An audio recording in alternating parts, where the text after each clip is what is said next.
喂，早晨啦嚇，早晨啊，冇錯啦今日又嚟到好藥講用啦。嗱，今次咧我就呢排咧好似聽到啲議員咧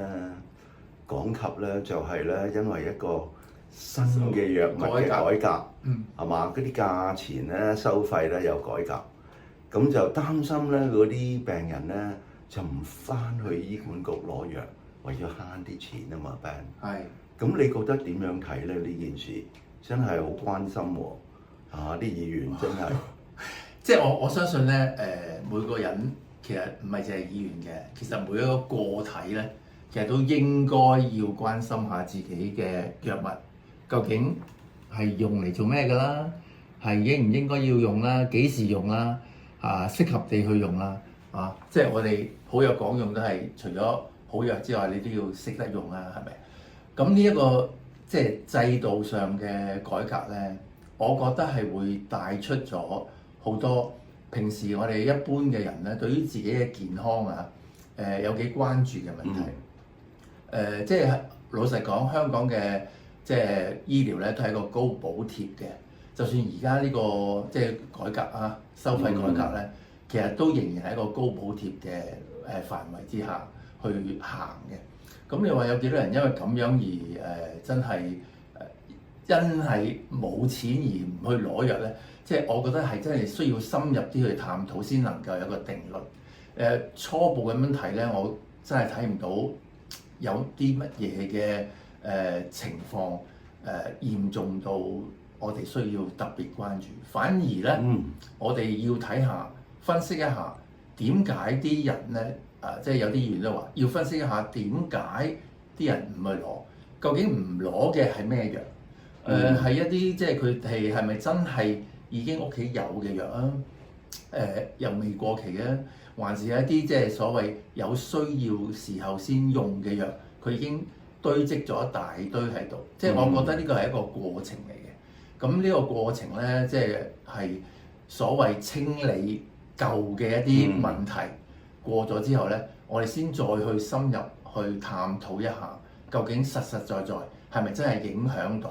我哋每一個市民嘅即係所謂佢對於自己嘅健康嘅責任係有幾大？我自己覺得就係所有病人當佢攞到啲藥嘅時候咧，佢真係需要知道自己點解要呢啲藥啦，幾時用呢啲藥啦，咁所屋企嘅藥係咪真係有同埋未過期，咁呢啲都係每個人嘅責任，就唔可以將佢咧係完全就話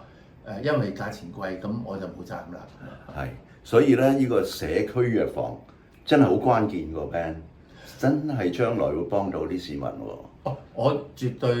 覺得社區藥房係有一個好大嘅角色，係可以幫助到每一個病人。係對處理佢自己嘅藥物各方面正確咁去處理啦，同埋係適合地去處理嘅。咁喺外國其實咧呢一個社區藥房嘅角色咧已經係即係行之有效嘅。咁只不過香港咧係遲遲都發揮唔到咁解嘅啫。咁嗱，如果啲資源咁樣可以咧分配得好，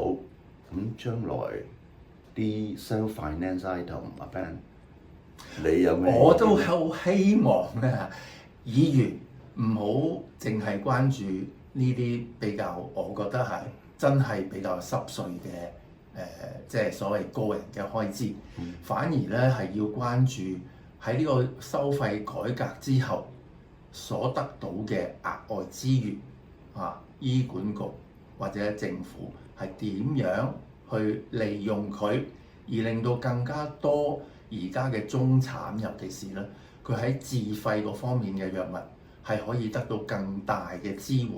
從而佢哋係唔會真係因為經濟問題而放棄治療，反而呢一個先係最重要嘅。如果一般嘅長期病患、一般血壓、糖尿，我相信應該個影響咧係遠比一啲危重、危急病呢啲罕見病嘅病人所承受嘅經濟壓力咧係細好多。OK， 好啦，咁我哋又講到今日，我哋就睇下有待發展究竟呢個改革帶出嘅好處將來我哋睇到希望嘅。呢個即係改革咧係成功地去令到每一個病人對於自己嘅藥物都更加珍惜，而從而亦都令到每一個不幸地要用一啲好貴嘅自費藥係得到更加大嘅支援。